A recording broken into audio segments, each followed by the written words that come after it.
Halo. Pia ni muda mwingine tena ambao tunarejea leo kwa mwendelezo wa masomo yetu.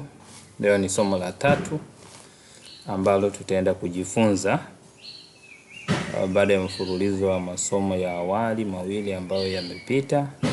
Leo tunaenda kwa somo la 3 ambalo somo hili ni muhimu sana. Somo la kwanza tuliweza kujifunza ni kwa jinsi gani tuweze kuwalea watoto wetu katika malezi sahihi. Na tukaona shule ya awali kabisa inaanzia nyumbani na mwalimu wa kwanza anakuwa ni mama. Sasa tunataka kuona leo kwamba elimu huanzia wapi? Maana watu wengi wanaweza wakajiuliza kwamba elimu huwaga inaanzia wapi, lakini kwa uhalisia ni kwamba elimu huanzia nyumbani. Elimu huanzia nyumbani, na elimu huanza katika umri gani? Elimu huanza utotoni, tangu mtoto akiwa mdogo kabisa. Sasa katika mwanzo wa elimu au elimu huanza tangu utotoni, kuna mambo ya msingi ambayo sisi kama wazazi au walezi tunatakiwa kuyafahamu. Jambo la kwanza, elimu huanza mtoto akiwa mchanga. Kuanzia mwaka 0 kabisa.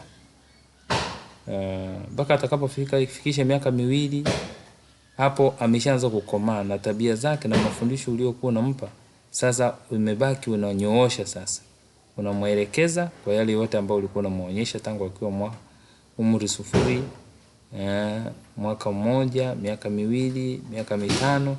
Mtoto akiwa ameendelea sasa kukomaa kiakili au ameendelea kukua kiakili na kuelewa mambo mengi, hata lugha yake imeanza kueleweka.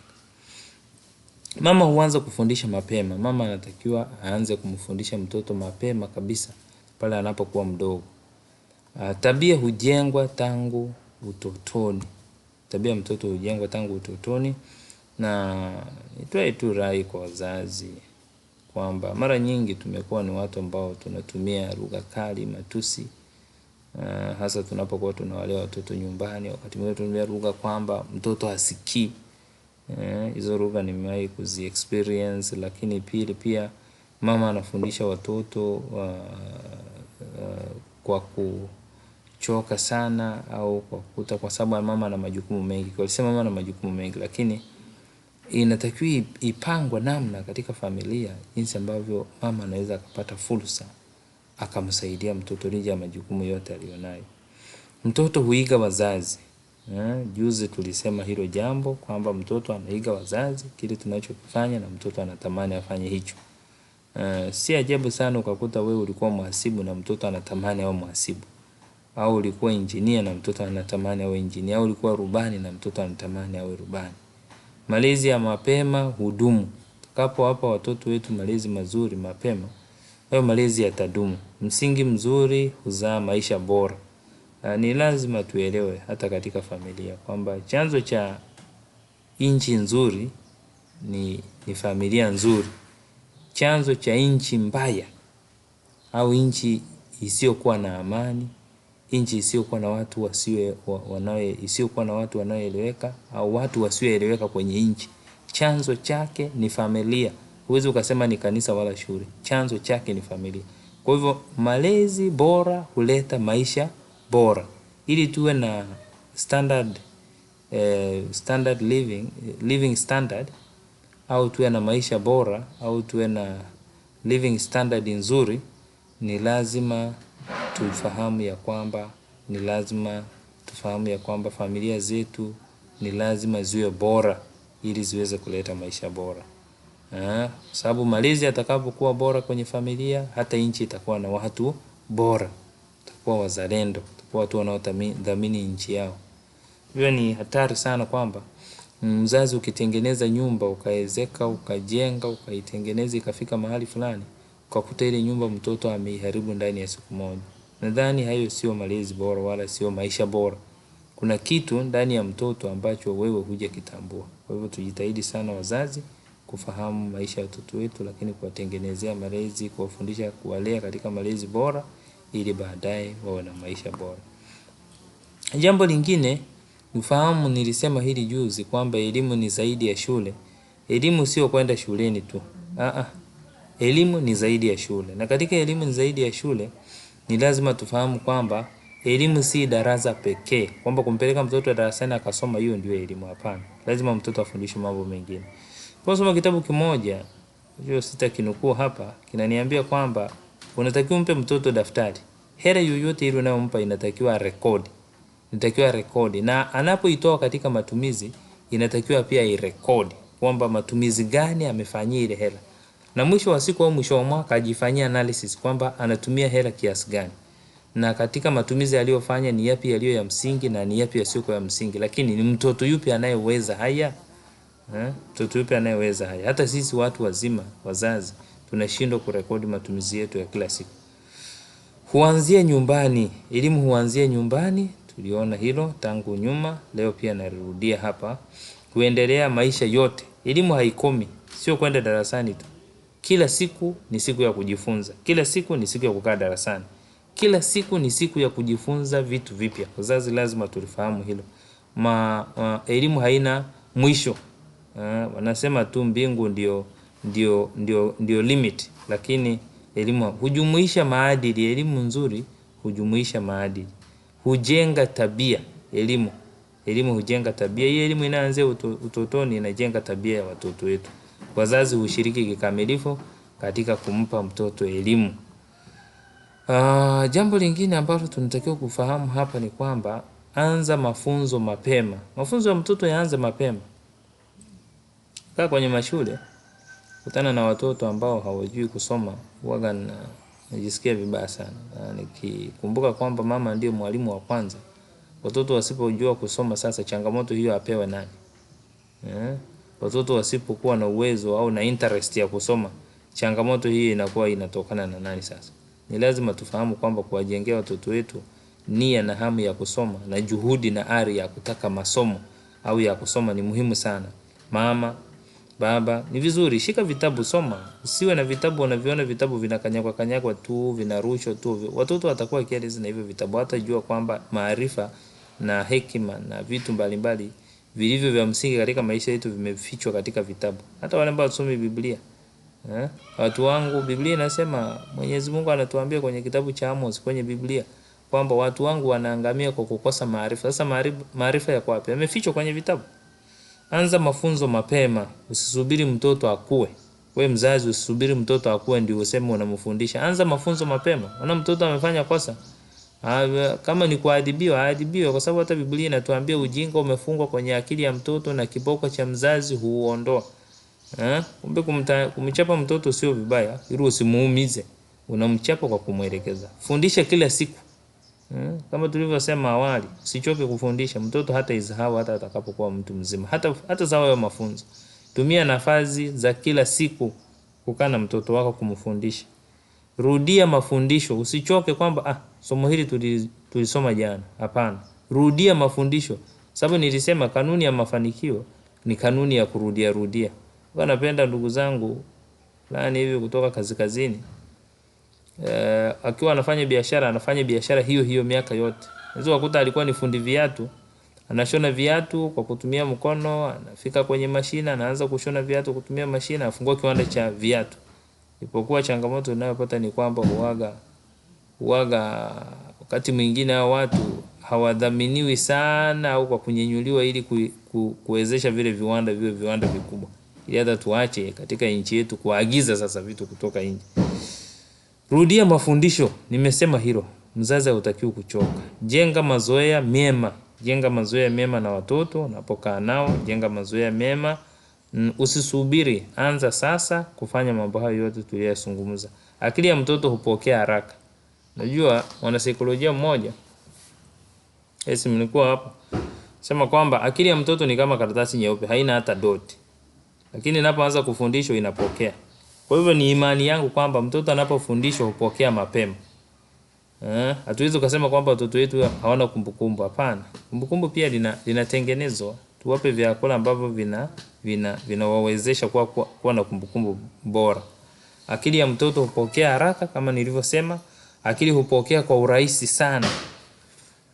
Akili ya mtoto hupokea haraka lakini hupokea kwa urahisi sana, kwa sababu mtoto hawezi kusahau. Ukimfundisha kitu hawezi kusahau. Mazoea hujengwa mapema kabisa. Mazoea kila kitu, kusoma, kujihusisha kwenye masomo, kujihusisha kwenye kazi. Hata kama ni salamu, jinsi ya kuvaa vizuri. Hivyo vyote mazingira unayohitaji mtoto wako awe nayo hata atakapokuwa mtu mzima. Mazoea hayo hujengwa mapema, hayawezi kujengwa kwa utu uzima. Lezi Roho Mtakatifu aingilie katikati. Ebuka ushawishi mbaya. Mzazi unamwagiza mtoto aende asema udanganyifu mahali fulani. Atakapokuwa mtu mzima, ile ni faili limetunzwa kwenye ubongo, hata lisahau. Atakapokuwa mtu mzima atakumbuka, bana baba au mama alikuwa anifundisha niseme uongo. Mfundisha mtoto aende achukue kitu cha mtu, arudi nacho au alete nyumbani kwa siri. Atakapokuwa mtu mzima hata sahau, sababu si ulimfundisha, atasahauje sasa? Epuka ushawishi mbaya, tumia upendo, kuwa mvumilivu. Mtakiwa tu wavumilivu. Nyumba ni shule ya kwanza. Lazima tufahamu kama tulivyosema mwanzoni kwamba nyumba ni shule ya kwanza, nyumba ni darasa la kwanza, ni chekechea kwa watoto. Familia hufundisha maadili. Au nyumba ni shule ya kwanza, sio kwa watoto wadogo tu. Kwa watoto ili mradi wapo chini ya miaka 18 kama sheria ya nchi yetu inavyosema, au watoto wote wako chini ya darasa la nyumbani. Na kila siku inatakiwa waonywe, warekebishwe pale ambapo hawajatenda vizuri kwa siku. Familia hufundisha maadili. Familia inafundisha maadili, chanzo cha maadili mazuri yanayokubalika kwenye jamii. Mojawapo chanzo hicho ni familia. Nyingine ni kanisa. Sehemu nyingine ni misikiti. Hizo zote ni vyanzo vya maadili mazuri au maadili bora yanayokubalika kwenye jamii. Maadili yasiyokubalika kwenye jamii, vijiwe visivyokuwa rasmi, hivyo vote vinaleta changamoto kwenye familia au kwenye ukuaji au kwenye malezi ya watoto. Heshima ifundishwe. Nashauri heshima ifundishwe. Uwajibikaji ujengwe. Fundisha hata watoto kusalimia watu. Uwajibikaji. Leo nisema hii juzi kwamba sasa hivi kizazi kinachotengenezwa ni kibaya sana. Unaweza ukawa na binti wa kazi au kijana wa kazi nyumbani kwako, anafanya kazi zote, na wewe mtoto wako anakaa tu kwa sababu umemtakia maisha awe bosi. Lakini unachomtengenezea ni athari ni vitu vitakavyomuathiri katika maisha yake ya baadaye. Kijana aliyekuwa houseboy kwenye nyumba yako atakuwa na mafanikio makubwa, na kijana aliyekuwa housegirl au kijana wa kazi wa kike ambaye alikuwa anafanya kazi ndani ya nyumba yako, kwa sababu alikuwa anaamka mapema na kulala kwa kuchelewa, yeye unaweza ukakuta amefanikiwa sana katika maisha yake baada ya kutoka kwako kuliko kijana wako, kwa sababu yeye alikuwa analala. Kijana wako alikuwa analala wakati houseboy anafanya kazi, wakati housegirl anafanya. Kwa hivyo kijana wako alizoelea kulala. Wakati utakapofika muda wa kubeba maisha yake au kubeba furushi lake, hana uwezo wa kuamka mapema kwa sababu hajazoea. Kwanza ataona ni shida. Naweza kaajiriwa hata akaacha kazi kwa sababu haoni umuhimu wa kuwajibika. Kwa hivyo heshima ifundishwe, uwajibikaji ufundishwe, ujengwe mapema, lakini upendo uonekane ndani ya uwajibikaji, ndani ya ufundishwaji, ndani ya ufundishaji. Mama ni mwalimu mkuu katika kufundisha watoto. Wakati mwingi kina baba wanakuwa nje kwa shughuli mbalimbali, lakini mama anapokuwa nyumbani, yeye ni mkuu wa shule ya nyumbani au shule ya kwanza. Mama huongoza malezi, hufundisha kwa mfano, huonyesha huruma, huimarisha tabia, husimamia nidhamu, huongoza kiroho. Mama huyo kwamba huongoza kiroho. Lakini akina mama wengine wamejengea watoto wao hofu. Hata wanafanyia watoto mambo ya kisirisiri ambayo baba hata hajui. Ukakuta mtoto hata ameshachanjwa chale, lakini baba hana taarifa wala hajui mama amefanya mambo hayo. Akina mama ninawashauri sasa kwamba tuweke malezi bora, lakini tuwafundishe watoto mambo ya kiroho. Tusiwajengee hofu, tuwaongoze kiroho. Kwa sababu wewe ni mwalimu mkuu unayeongoza mambo kiroho. Hayo mambo yote ya familia huongozwa kiroho. Usipoongoza mambo kiroho, baadaye watoto wanapokuja shuleni. Mimi sasa nimekaa sekondari, nimekutana na changamoto mbalimbali. Siwezi kutaja majina ya watoto, lakini nimekutana na watoto wanaokamatwa mapepo. Sana watoto wanaosema miguu inaingia ganzi kwa nguvu za giza. Tunawaombea. Wengine wanakuwa na nguvu za ajabu, lakini maombi yanawasaidia. Sasa nikifuatilia vizuri, nimewahi kufuatilia mahali fulani, nakuta baba na mama hawaelewani. Lakini pale ambapo hawaelewani, unakuta mmoja anaenda kutafuta nguvu za giza kuona labda nani anamroga mtoto wake. Sasa uwanja wa mpira anakuwa ni mtoto. Na baba naye anasema mtoto ana mapepo, anaenda kuyatoa, anaenda kwa mganga wa kienyeji. Jamani, katika dunia hii inatakiwa tubadilike, tuamini kwamba Mungu ndiye mwenye nguvu, the super power, extraordinary, omnipotence, yani yuko kila sehemu, mahali popote pale. Bwana, hata Danieli alipokuwa kwenye tundu la simba, simba walikuwa na mlamba, hawakumula. Kwa nini hawakumula? Akina Shadrach, Meshach, Abednego, mbona walipokuwa kwenye tanuru la moto hawakuchomeka moto? Kwani sisi kwa nini tuogope kama tunakaangwa duniani humu? Natakiwa tumwamini Mungu katika hatua zote. Wazazi wafundishe kwa maneno, lakini katika kufundisha kwa maneno kuna mambo ya kuzingatia. Wazazi, ndugu zangu, katika kufundisha kwa maneno unatakiwa uongee kwa upole, lakini uepuka lugha chafu. Ufundisha mtoto unamwambia wewe na kufundisha huelewi, wewe ni taila, wewe akili zako zimethibitika kweli? Hamna jamani, haya maneno yanavunja moyo sana. Na tangu mwanzoni nilianza kuambia kabisa kwamba mambo haya sio mazuri sana, inatakiwa tuyaepuke. Lakini himiza ukweli, tuhimize ukweli, watoto wao wa kweli. Tusikubali udanganyifu wa aina yoyote ile katika kuwafundisha watoto wetu. Maana utakapowafundisha kweli, kwanza watoto watajiamini, watakuwa na uwezo wao, watakuza uwezo walionao. Kila mtoto ana uwezo. Tunasema each one of us is having an internalized power or mental power that is internalized in each one of us. Kwamba kila mtu ana uwezo wa ndani alioumbiwa na Mwenyezi Mungu. Changamoto tu ni kwa sababu mashauri yanakuwa mengi wakati mwingine, na watoto wanakuwa wanatembea na njozi za familia au njozi za wazazi, wanashindwa kutumia ubongo wao kufanya yale ambayo akili yao inanena au sauti iliyopo ndani yao inanena. Kwa hivyo lazima tulizingatie hilo na tuliangalia kwamba tuepuke lugha chafu, tuhimize ukweli, tusifu mema. Kwa mtoto anapofanya vizuri, mpe sifa ya yale mema aliyofanya. Tusimwangalie tu kwa mabaya ndio tunamkashifu. Hapana. Tuwasifie watoto wetu na wanafunzi wetu yale. Mimi waga naambia wanafunzi wangu, naambia tu kwamba mimi siambiwagi kwamba umetenda vyema, ninaona. Say I have eyes. Nina macho. I am able to observe. Nina uwezo wa kuona. Kama umefanya vizuri kwa mitihani nitaona. Kama unasoma kwa bidii nitakuona. Kama unaongea Kiingereza kizuri nitakuona. Kama unaandika Kiingereza kizuri nitakuona. Ukijibu content halisia kwenye mitihani nitakuona. Si nasoma mitihani yako. Na mimi sipendagi uongo. Rekebisha kwa upendo. Turekebisha kwa upendo. Tusiwaharashi watoto.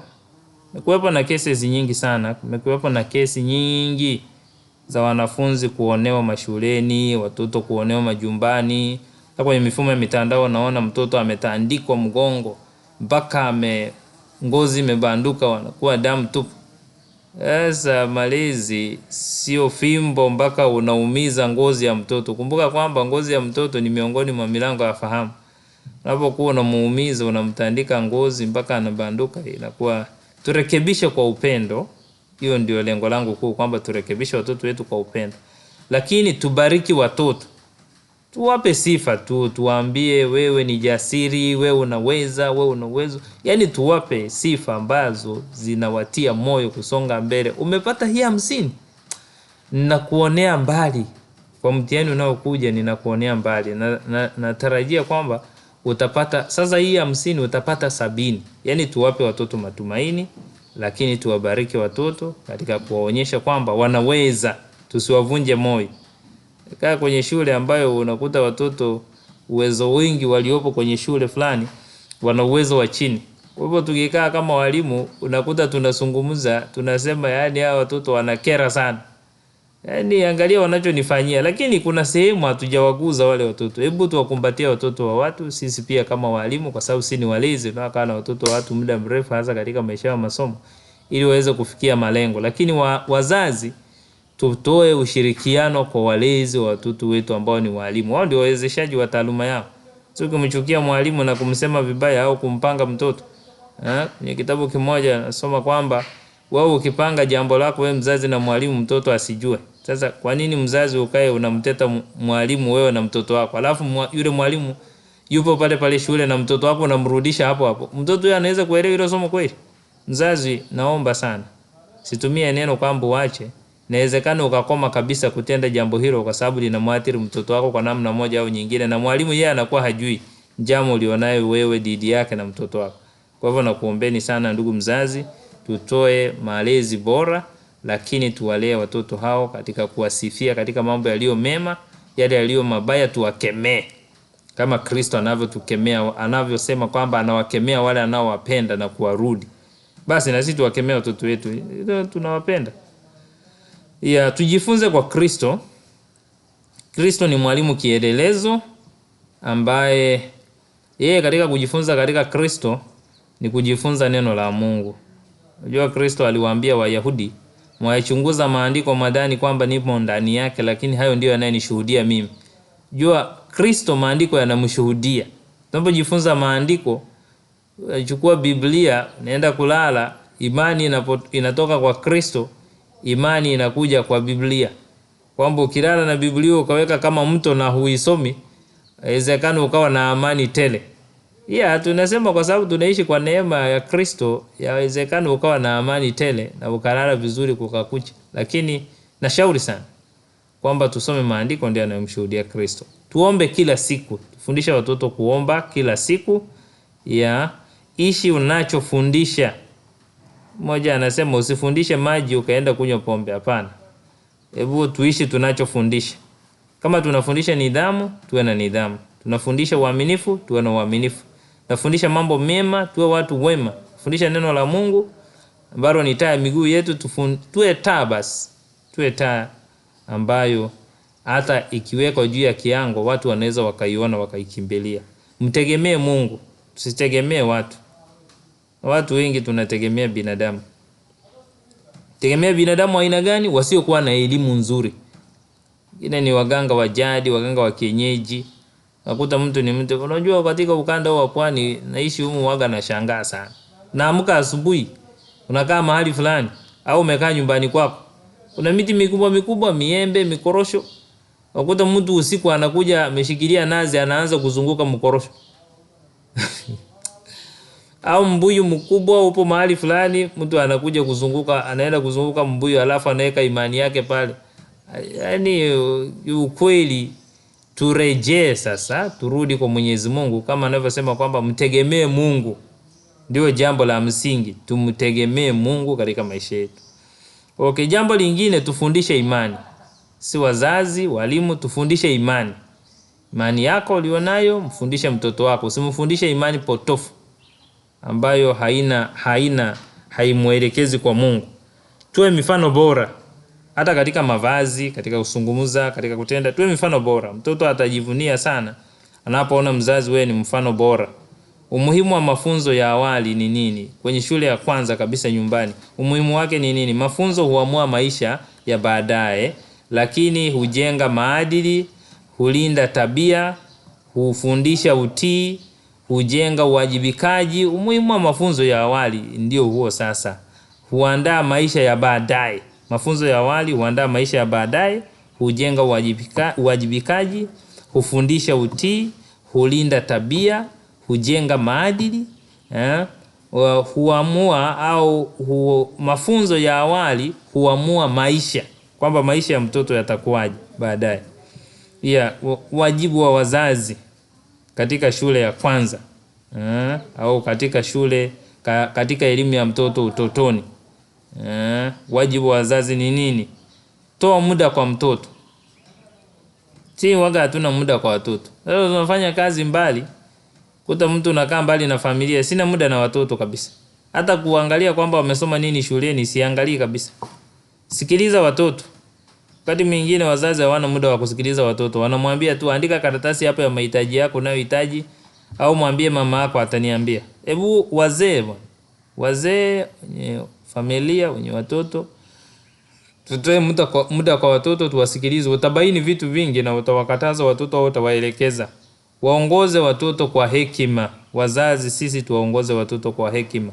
Waonyeshe upendo, ni jambo ambalo limejirudia rudia kwamba tuwaonyeshe watoto wetu upendo. Warekebishe kwa haki, usiwaonee watoto. Unajua ukimwonea mtoto hata yeye anajua ameonewa. Lakini kama mtoto ametenda ambavyo sivyo, mwelekeze vizuri kwa haki. Usisite kuwaombea watoto wako. Waombee watoto wako. Waombee watoto wako kila siku. Tenga muda, omba nao, waombee ukiwa peke yako. Mungu azidi kuwabariki. Watoto ni mali ya Mungu, sio mali yako. Hii ni mibaraka. Tumepewa tu kwa wasimamizi na kuwalea na kuwatunza. Ndio maana unaona kizazi kinaendelea. Wewe hujui kwamba Mwenyezi Mungu ndiye alianzisha kizazi duniani? Singeanzisha Mwenyezi Mungu, sisi tungetoka wapi? Kwa hivyo watoto ni mali ya Mungu, sio watu, sio watoto wako. Ndio maana hata unaona serikali ina kanuni. Ikikuta unataka kujiua kwa mfumo wa kujinyonga na kama tu unaenda kufungwa kwa sababu uhai sio wa kwako. Na watoto hivyo hivyo. Sheria zipo za watoto zinazowalinda. Mtoto ana haki ya kupata elimu, ana haki ya kupata matibabu, chakula, sehemu nzuri ya kulala na kulindwa, na hata ana haki ya kucheza. Mungu ametukabidhi sisi watoto ili tuweze kuwasimamia, kuwalinda katika sehemu tunayoweza ili waweze kufikia malengo. Watoto wanastahili heshima. Tuwape watoto ulinzi. Ni haki ya watoto kuwa na ulinzi. Wape watoto maadili mema. Fundisha watoto maadili mema. Waandalie uzima wa milele. Watoto waandalie uzima wa milele. Wapate sehemu nzuri ya kwenda kusali, wamfahamu Mungu, lakini wakae kwenye sehemu nzuri. Of course hii sasa hivi kwenye malezi haya ni changamoto. Watunze kwa uaminifu. Kwenye mambo hayo sasa kwenye dunia sasa hivi ni changamoto. Hadi kuna watu unaweza ukakuta anajifungua mtoto, alafu anamtupa jalalani. Kwa hiyo kwenda sehemu moja nikakuta sehemu imeandikwa children home. Eti nyumbani kwa watoto.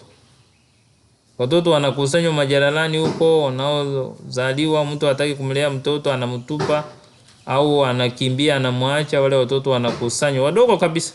Sasa yupo mama mmoja anayewalisha na hizi orphanage home au vituo vya yatima hivi vinakuwa na vitoto vidogo kabisa. Vile vitoto vidogo unakuta vinadhaminiwa na mashirika kutoka nje. Yaani sisi wa Afrika inabidi tujifunze jambo ambalo ni la msingi sana. Hivi uhai mtu anajifungua mtoto anaweka kumtupa jalalani. Mabinti na dada zangu, natamani sana na vijana wavulana, junior youth, senior youth ambao pia hatujawa na familia, ambao tayari tuna familia. Nadhani kuna wajibu ambao tunatakiwa kutekeleza katika kuwa waaminifu na kujali. Tuwezi tu mtu ukampa mtoto wa mtu mimba alafu ukamkimbia. Yule binti anakuwa na msongo wa mawazo. Anashindwa atunzeje yule mtoto. Na ulimwaminisha kwamba hata akipata mimba anaweza akazaa mtoto kishaona limeshatokea la kutokea, baada ya shughuli ulizokuwa na hitaji zimeisha, unakimbia binti wa watu. Sasa anaona hapa tapoteza maisha, mimi kwanza nahitaji kuolewa, nizae nitupe mtoto. Ni dhambi kubwa sana. Mtu anakuwa muuaji bila kutarajia, baada ya kupewa ahadi za uongo zisizokuwa za msingi. Watunze kwa uaminifu watoto. Anza kwa msingi sahihi. Natakiwa tujenge misingi sahihi katika elimu ya utotoni kwa watoto wetu. Msingi ambao tunatakiwa kujenga, misingi hiyo ni ipi? Msingi wa kwanza, jenga msingi wa ukweli kwa mtoto wako. Usijenge msingi wa uongo. Msingi wa pili, anza na maadili mema kwa mtoto wako. Fundisha maadili mema, dhihirisha maadili mema unapokuwa unamfundisha mtoto wako. Fundisha utii. Msingi wa tatu, ondoa tabia mbaya kwa mtoto wako. Unaiondoaje? Biblia pale imetuambia, niliwaambia. Inasema kwamba ujinga umefungwa kwenye akili ya mtoto na kiboko cha mzazi huondoa. Ukiona mtoto anataka kuwa na tabia mbaya, shauri kwa upendo. Tumia haki kumueleza na ufunue maovu yake aliyoyafanya. Ukiona haelekei, haunyimwi kumtandika au kumchapa, sababu utamsaidia huyo mtoto na baadaye atakuwa mtu mwema. Himiza mema, tuhimize kutenda mema siku zote. Watoto wengi kwa sasa wanatakiwa wahimizwe kutenda mema. Hata unapokuwa mashuleni natakiwa tuwafundishe. Sasa sisi kama Kafurusi Sekondari tumejikita kwenye kuwalea watoto katika misingi hii ambayo tunaizungumza hapa. Tuende na katika kuwalea, kuhimiza mema, watoto kutenda mema, tunaendelea kusimamia, hatukomi sisi kama Kafurusi Sekondari. Kwa hivyo kama una mtoto wako ambaye unatamani sana aje kwenye mashule ambayo yana malezi bora, mlete Kafurusi Sekondari. Hautajuta mzazi, atakutana sisi, tutamlea, tutamshauri, tutamsimamia kuendeleza malezi yaliyo bora na maadili yaliyo bora. Malezi ya vijana wetu yanatakiwa yazingatie mambo yafuatayo. Malezi ya vijana ambayo hata sisi kama shule tunayatoa ni kama ifuatavyo. Ni vijana watakiwa kuongozwa kwa busara. Unajua ukienda kwa vijana kichwa wakati mwingine hawa vijana wa umri wakati wanakuwa hawaelewi. Unaweza ukazungumza naye akakuuliza ukastukia anakujibu yes sir, I've not heard you well. Wakati amekusikia anataka urudie tu. Epuka marafiki wabaya. Vijana wafundishe kuepuka marafiki wabaya. Makundirika makundirika ni hatari. Kwa hivyo makundirika anayotembea nayo mtoto wako au kundi alilonalo la umri wake, lazima uliangalie kwamba lile kundi la vijana walioko kwenye hilo kundi wakoje, wana maadili. Fundisha kujitawala. Kijana ajitawale, asiwe mtu wa kuendeshwa. Sasa hivi vijana wengi ni waoga. Wakati mwingine waga ninacheka tu, nasema yani Mwenyezi Mungu atusamehe sana. Kwa sababu matajiri walio wengi sasa hivi wanapowapata vijana kuwafanyia kazi, waga wanawajaza uoga. Kwanza stahiki zao zote hawawapi. Wakati mwingine mtu akitaka kudai stahiki zake anaonekana mbaya na amefanya kazi muda mrefu. Sasa vijana wengi tumekuwa na hofu. Nashauri vijana tujitambue, alafu tujitawale. Lakini katika kujitawala kuwe na heshima na nidhamu ndani yake na utii. Katika utii huu hakikisha hakuna kanuni zozote za unyanyasaji zinazotumika juu yako. Vinginevyo utapoteza muda wako kama kijana na utakuja kukumbuka ukiwa uzeeni, wakati sasa muda umeshaenda uweze kusaidika tena. Kwa hivyo jitawale. Kijana afundishwe, fundisha vijana kujitawala, lakini vijana wajenge tabia ya kuwajibika. Hayo ndio malezi ya wazazi kwa vijana. Kijana ambaye hawajibiki, hata Biblia inasema asiyefanya kazi na asile, mnyime chakula.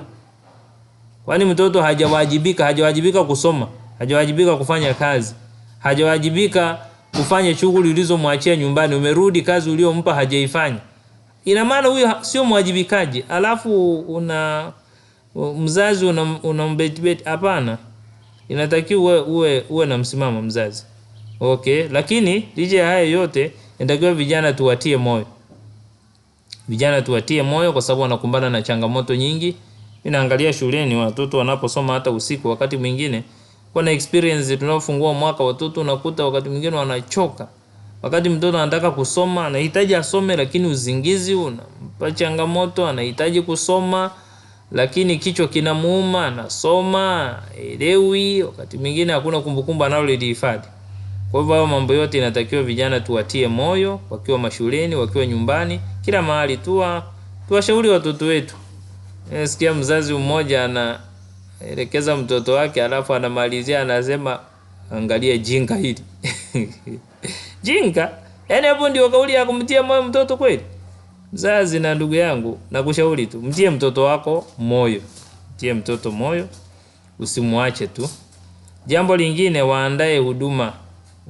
Watoto waandae huduma mbalimbali.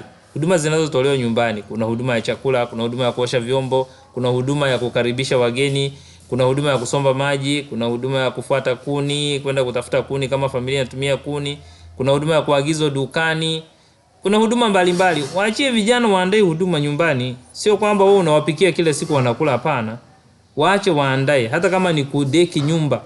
Waache wadeki, wasafishe nyumba, wasafishe mazingira ya nje. Waandae huduma mbalimbali ambazo unaona ni za msingi, wanaweza wafundishe. Watoto wanamaliza chuo hajui kupika ugali, hajui kupika wali, hawezi kuchinja kuku. Ukimletea nyama anaiosha kwa sabuni ya Imperial. Maisha haya duniani humu yalishaharibika. Huyo mtoto amekulia kwenye familia ambayo walikuwa na uwezo, labda mtoto hajui kufua nguo. Aweza kwenda kwa familia ambayo hawana mashine za kufulia nguo, kwa sababu amekulia kwenye familia ambayo hajawahi kuona nguo zinafuliwa mkononi. Anaona nguo zinafuliwa na mashine. Kwa hivyo yeye akiulizwa unajua kufua nguo anasema yes, kwa sababu anajua huko anakoenda inawezekana ni binti ameolewa au ni kijana ametoka kwenye familia yao, anaenda kuanza maisha na hizo mashine hana. Kwa hivyo nguo ikichafuka anatupa, anaenda kununua nyingine dukani. Kutana na watu kama hao. Anaingia gharama kila siku. Kwa hivyo lazima tuwafundishe vijana kutoa huduma au kuhudumia. Umuhimu wa mtoto wa kwanza ni kifungua mimba. Hapo kama umepata mtoto wa kwanza unatakiwa ufanyeje kama mzazi? Umuhimu wa mtoto wa kwanza, muhimu wake ni mtoto wa kwanza ni mfano bora. Fundisha mtoto wako wa kwanza awe mfano bora, lakini muwezeshe kwa nguvu zote ili aweze kuwa mfano kwa wengine. Huwaongoza wadogo zake. Mtoto wa kwanza huongoza wadogo zake. Sasa wakati mwingine mtoto wa kwanza kwa sababu anakuwa amezaliwa na kwenye familia hakuna mtoto mwingine wa kuwajibika. Inawezekana mama yuko peke yake, muda wote yule mtoto anawajibika kwa mambo mbalimbali, hata kusoma au kuelekezwa haelekezwi. Kwenye baadhi ya familia zetu watoto wa kwanza unakuta mara nyingi wanaharibikiwa, lakini akipata walimu kijijini, nimeona wapo watu ambao ni wataalamu, wanaweza wakakuharibia au wanaweza wakaelekeza mtoto mambo mengine. Wewe mzazi ukiwa mkali sana au ukiwa na msimamo sana, alafu walimu wa pembeni wanaweza wakaharibu maadili ya mtoto wako bila kujua. Sasa natoa tahadhari tu kwa wazazi wenzangu kwamba haya mambo ni ya msingi na tuyaangalie, kwamba mtoto wa kwanza inatakiwa awezeshwe kwa nguvu zote, kwa sababu atawaongoza wadogo zake na anatakiwa awe mfano bora kwenye familia. Mfundishe vizuri mtoto wa kwanza, afundishe vizuri, lakini tumpe wajibu wa kufanya au wa kutekeleza majukumu mbalimbali. Tumjengee uongozi, jenga uongozi bora kupitia kwa huyu mtoto wa kwanza. Mfundisha kwa upendo ili na yeye apitishe upendo huko kwa wadogo zake. Na watoto ambao ni wa kwanza lakini wakiwacha na wadogo zao ni vilio tu nyumbani, wanawapiga na wahangaisha. Hao watu ndio hata kwenye makazini huko wakikaa maofisini, wafanyakazi wengine maofisini wanakuwa kama wamenyeshewa na mvua. Wao ni kuwaburuza watu. Hawajui kuapproach au jinsi ya kukabili watu. Mpe maadili. Mtoto wa kwanza mpe maadili mema. Hautajuta ndugu mzazi. Mazingira ya nyumbani yanatakiwa kuweje sasa katika elimu ya utotoni? Amani iwepo nyumbani. Hii naisema, hii nacheka kwa sababu zipo familia ambazo unakuta baba anakunywa pombe, mama anakunywa pombe. Alafu wakirudi nyumbani jioni ni mieleka, ngumi, matusi. Amani inakosekana nyumbani.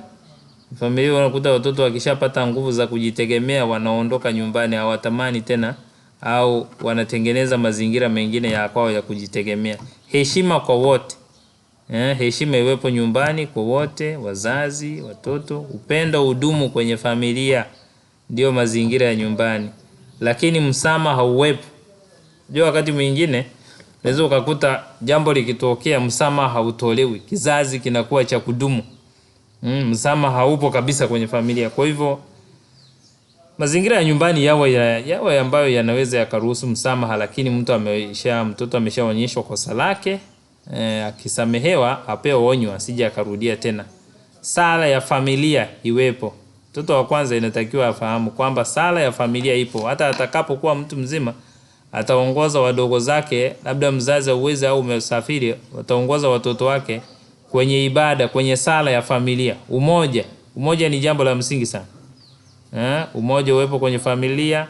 Umoja unadhihirishwaje? Kukaa pamoja, kumega neno pamoja, kula pamoja, kufanya kazi za uwajibikaji pale nyumbani pamoja.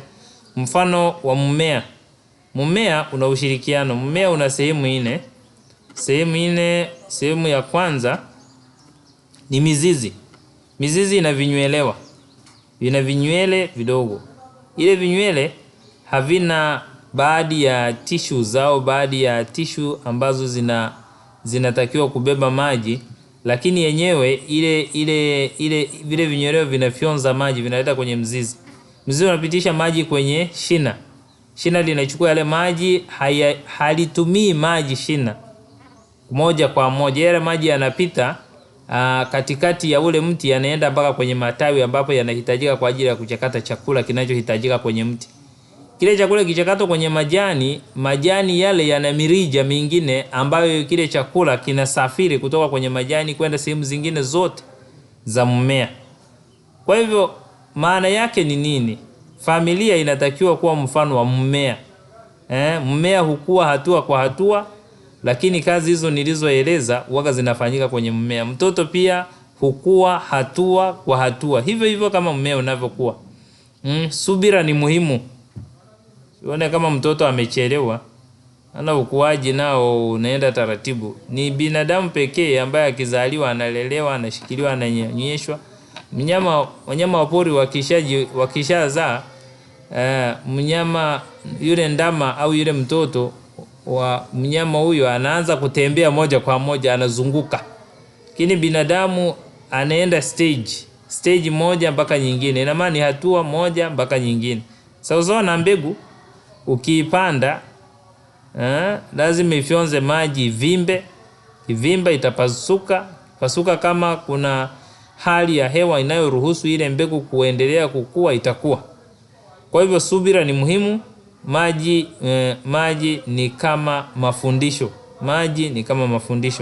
Kwa hivyo malezi huzaa matunda. Mungu huotesha mibaraka pale ambapo malezi bora yamesimikwa katika familia. Haya mambo ni ya msingi sana. Yesu ni mfano wa ukuaji.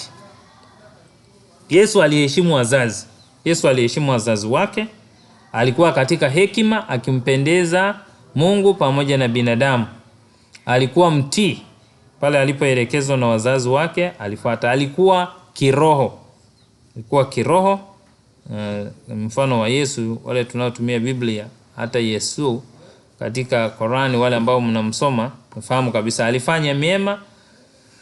Yesu alifanya mema mengi tu, inatakiwa tumuige. Jambo la ajabu kabisa ambalo waga na mshangaa Yesu ni pale ambapo wale watu waliodharaulika kwenye jamii ndio aliyokuwa anawaendea. Siku hizi wasomi, watu wenye elimu zao, watu wenye hela na matajiri wanatamani sana maskini aenda wafanyie kazi, wampe ujira mdogo. Sio kwenda kuwaona maskini. Ni matajiri wachache sana wenye roho wa Mungu ambao wanatembelea watu maskini, kuwajengea nyumba. Wale ambao wanafanya uinjilisti ndio wanaofanya hizo kazi. Lakini sio rahisi sana tajiri kumsaidia maskini, au kuona mtu ambaye hajaeleweka kwenye jamii kumsaidia au kutaka kujua shida zake. Sio rahisi. Kwa hivyo ni jambo letu sisi kufundisha watoto wetu kuonyesha upendo, lakini kuwajibika ili aweze kufanya mema kama Yesu alivyofanya, kwamba aliwaendea waliodharaulika kwenye jamii. Nidhamu kwa upendo hii ni kitu gani sasa? Kwamba nidhamu iwepo kwa upendo, sio kwa uoga. Ndio kuna watu wengine wanaheshimu kwa sababu ya uoga. Nitakiwa nidhamu iwepo kwa upendo. Nidhamu si ukatili. Nidhamu si ukatili, nidhamu si uoga. Rekebisha kwa upendo. Nitakiwa turekebisha watoto wetu kwa upendo. Eleza makosa kama umejua makosa aliyofanya. Sasa hivi watoto wanaficha makosa sana, hasa mashuleni, na kubebeana uovu mwingi mashuleni. Unaweza kukuta mtoto ametenda kitu kibaya kabisa, alafu hata unaweza ukakuta mtoto ambaye amekuja shule anafanya ana tabia mbaya hata za kiuzinzi, lakini hata akashika mimba mzazi akajua na akamsaidia kutoa hiyo mimba, alafu akamrudisha shuleni na akamwambia yule mtoto usiseme, ole wako ukisema. Kwa hivyo mtoto anakaa na uovu, anaumia. Na sasa katika dunia ya sasa mambo hayo yalishakubuhu. Kwa hivyo tunapokuwa tunalea watoto wetu, tuwafundishe ukweli, kueleza makosa na kuomba msamaha. Natakiwa tusamehe. Nidhamu kwa upendo, natakiwa tusamehe. Lakini hata kama kuna adhabu zimetolewa, basi msamaha uwepo. Tuhimize mabadiliko. Mabadiliko yanawezekana pale ambapo watoto watakuwa wameelekezwa kwa wema, kama tulivyojifunza tangu mwanzo. Tuhimize mabadiliko. Dumisha heshima. Heshima iwepo. Wakati mwingine tunawasema watoto sana, na hili jambo sio zuri. Natakiwa tujue jinsi ya kudumisha nidhamu kwa upendo. Mafunzo endelevu. Mafunzo ni endelevu. Katika elimu ya utotoni, mafunzo ni endelevu, hayana mwisho. Tujifunze, watoto waelekezwe kujifunza kila siku. Fundishe bila kuchoka wazazi. Mama fundisha bila kuchoka, baba fundisha bila kuchoka. Endelea kumuombea mtoto wako. Kagua maendeleo yake. Chukua muda kukagua maendeleo ya mtoto wako. Usione mtu ambaye yuko vizuri hapa juu, anafanya vizuri, ana maendeleo mazuri ya kitaaluma, ukadhani kwamba ameibuka tu. Hapana, ametengenezwa. Alitengenezwa kutoka chini. Kuna jamii moja hivi mahali fulani niliwahi kukaa, nikakuta wale watoto walikuwa wanaenda kulima, wakiamka ile saa 10 alfajiri au saa 11 kwenda kulima shambani, wanarudi saa 4. Wakirudi saa 4 hakuna kunywa uji. Lazima wakae darasani wafundishwe. Maana kaka zao na dada zao walikuwa wameshasoma, wamefaulu.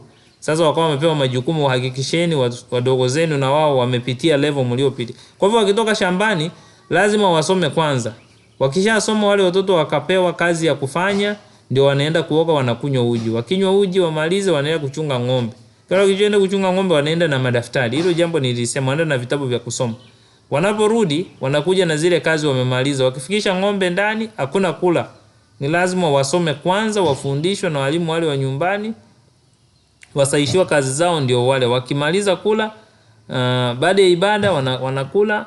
Wakishamaliza kula wanasoma kipindi kimoja, ndio wanaruhusiwa kwenda kulala. Na zoezi hilo liniendelevu.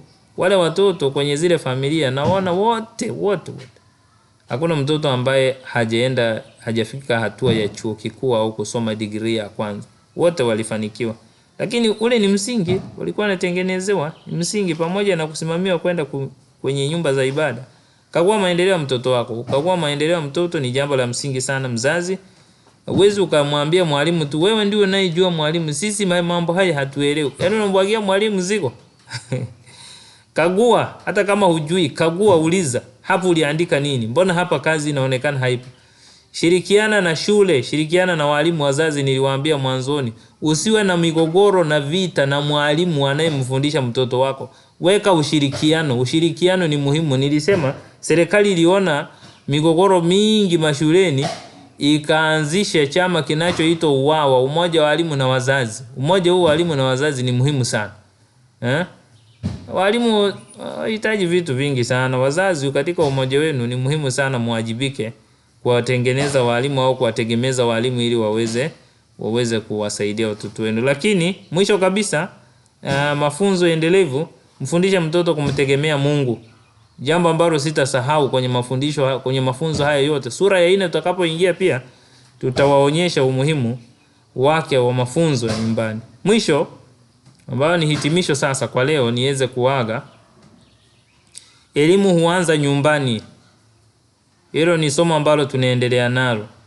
Na elimu huanza utotoni. Ni masomo ambayo tumejifunza sasa mpaka sasa hivi. Sura ya 3 sasa leo tupo. Au chapter 3. Elimu huanza mapema. Anza mapema kumfundisha mtoto. Anza mapema kabisa. Kama hupati nafasi ya kumfundisha mtoto, hakikisha mtoto anatengenezewa mazingira ya kuelekezwa na kusimamiwa vizuri, lakini afundishwe kujitegemea. Kwa nini watoto wengi sasa hivi ni tegemezi hata kwenye kufanya kazi zao binafsi? Anajua anaandaa maisha yake ya baadaye. Kwa sababu sasa hivi kama ninalelewa na babangu, ina maana babangu alinilea kwa muda wake, au sasa hivi ananilea.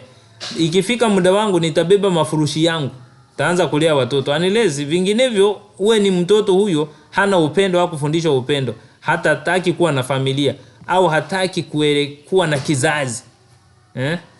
Maana dunia hii imeharibika sana. Ndio maana unakuta watoto wanaokota majalalani wanaenda kuwekwa kwenye vituo ya yatima, wadogo kabisa wanalia. Elimu ianze mapema kama tulivyozungumza. Wazazi tuwe mfano mwema kwa watoto wetu. Tufundishe kwa upendo. Tufundishe watoto wetu kumtegemea Mungu, mlee mtoto katika njia mpasayo hata isahau hata atakapokuwa mtu mzima. Zaidi sana wazazi, ndugu zangu, ninawashauri masomo haya nilisema yatakuwa endelevu, na ukitaka kuyapata masomo haya utayapata kwenye YouTube channel yangu ambayo inaitwa Wambura. Fungua tu ukienda kwenye YouTube utapata, unaandika jina Wambura, utaona picha zangu hapo na masomo hayo utaweza kuyapata. Lakini ukienda Instagram ni wambura.daniel. Kwa hivyo utapata hayo masomo pia yamekuwa shared kwenye Instagram.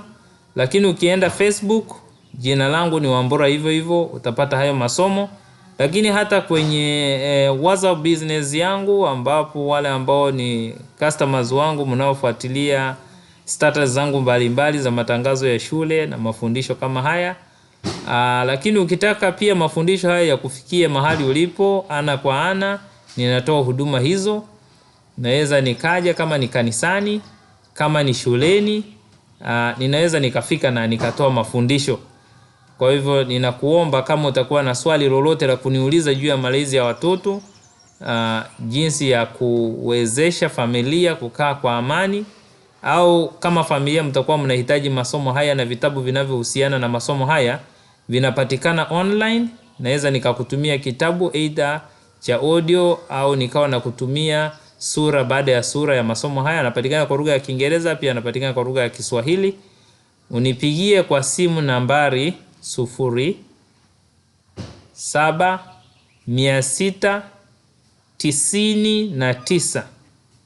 934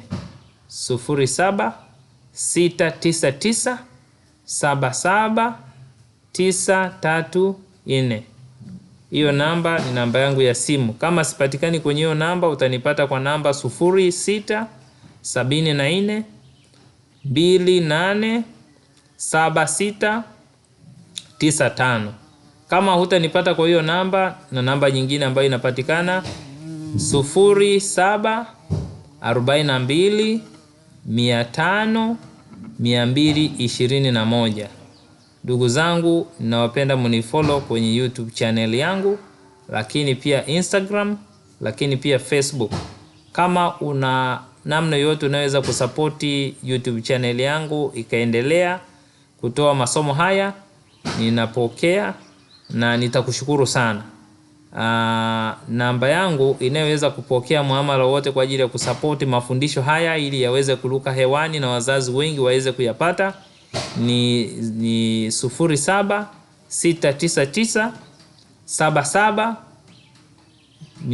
076977934.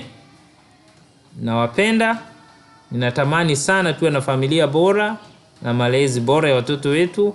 Lakini ukiwa unatamani kupata shule bora kabisa ndani ya halmashauri ya Kibaha, Kafurusi Sekondari ni sehemu sahihi kabisa kumleta mtoto wako na hautojuta. Na mimi ninapatikana hapa Kafurusi Sekondari. Nilitoa historia yangu zamani, shule ambazo nimepita, lakini kwa sasa ninapatikana hapa. Asante sana. Bye.